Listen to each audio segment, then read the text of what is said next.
The latest drinking trend sweeping across college campuses are BORGs. They promise a night of blackout fun without the hangover, but at what expense? Thank you for staying with us. I'm Erin LeBeau. And I'm Tamsin Vidal. Well, some students will argue that this concoction is actually safer, but as the trend grows more popular, there has been a spike in alcohol-related emergencies on campuses. Yeah, and with St. Patrick's Day just days away, this raises concerns about binge drinking. So joining us now to explain is Dominique Chianese of Paramount Recovery Wellness. Welcome back to the show. It's good to be back. Thanks for having me. Okay, so Dominic, for people who may not be know what this is, what is BORG drinking? Well, BORG stands for Blackout Rage Gallons. So the name kind of says it all. Yeah. You know, what it is a gallon of water, half of it's mixed out, and they usually put in probably about a fifth of vodka or any liquor, and they usually put some kind of electrolyte drink, some kind of, power drink. Mm-hmm. All right. So in your opinion, what makes this drink so dangerous, aside from the fact that it's called Blackout Rage Gallon? Right. I mean, that suggestion alone. But, to me, it's just rebranding. We've seen this before, whether it was called Jungle Juice or whatever, the latest nickname is. What makes it actually dangerous is the fact that it's just a trend without doing the actual research on the dangers of it. Something like a fifth of alcohol, when consumed at a certain rate, I mean, who wants to carry a gallon around all night? Right. That thing might be gone in an hour. Right. And depending on your body mass index, your weight, your diet, any medication you might be on, there could be serious ramifications of this. Sure. Okay, so some students actually say that this helps them drink in a controlled manner and prevents hangovers, so it shouldn't be considered a bad thing. What are your thoughts about that? Because you said it could be consumed in less than an hour. I mean, who knows? And that's the thing. That's the thing that has to be considered. Listen, I'm all for monitoring. I'm all for preventing any dangers, hangovers or otherwise. I would question the tactic here, or the rationalization or the justification of what is turning out to be apparently dangerous behavior. There seems to be a spike in hospitalizations. So like I said, there might be smarter ways to monitor our drinking or to prevent the hangovers or dangers.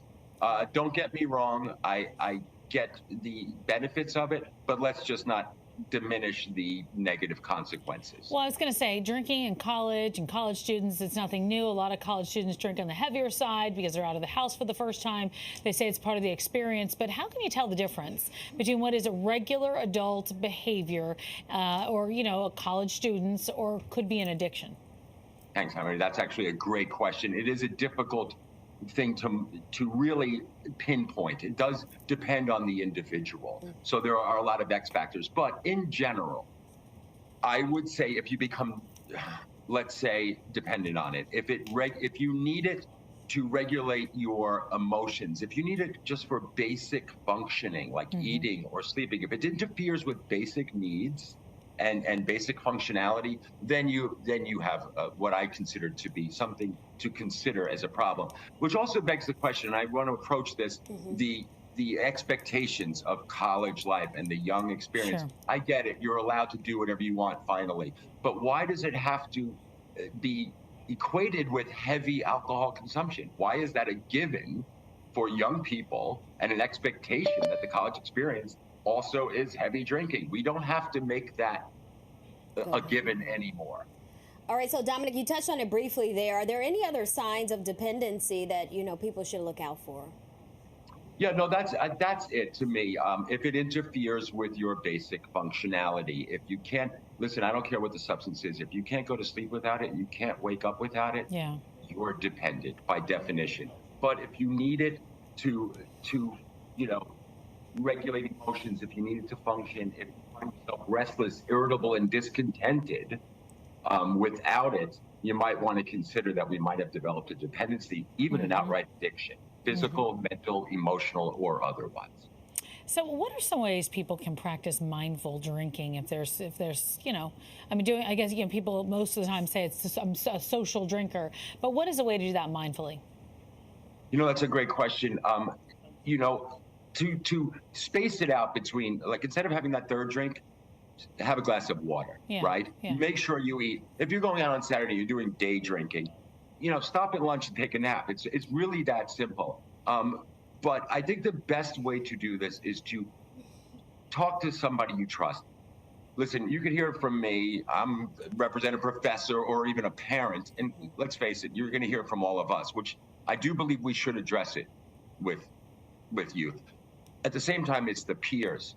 Get a peer, somebody who you know has your best interest in mind, somebody who you trust. Make an agreement that they're going to hold you accountable. And if you start acting some kind of way behind this and they say, hey, man, reel it in, that is the best thing to do. Make that deal, honor your agreement. And I'll tell you what, guys, care about your friends. They might have some kind of reaction, but ultimately, it's up to you guys to hold each other accountable, responsible, and dependable. They're going to hear it from you. It's just, it's not that cute to be in a blackout rage. Right. Well, and they'll hear it from you more than me. This one's scary because they've got all these cute, creative names on the side of the gallon, and that's what makes it. That's what makes it cool to them, and that's the problem. Hey, I was a teenager once. I didn't go to college, but I'll tell you what, I would have done some dumb stuff. But if I had somebody who I trusted, some peer who I trusted, who could call me out on that stuff, it might have been a different story. You'd think again, absolutely. All right, Absolutely. well, Dominic, thank you so much for joining us today. We appreciate it. My honor. Have a good day. Take care. Happy St. Patrick's Day. Oh, you too.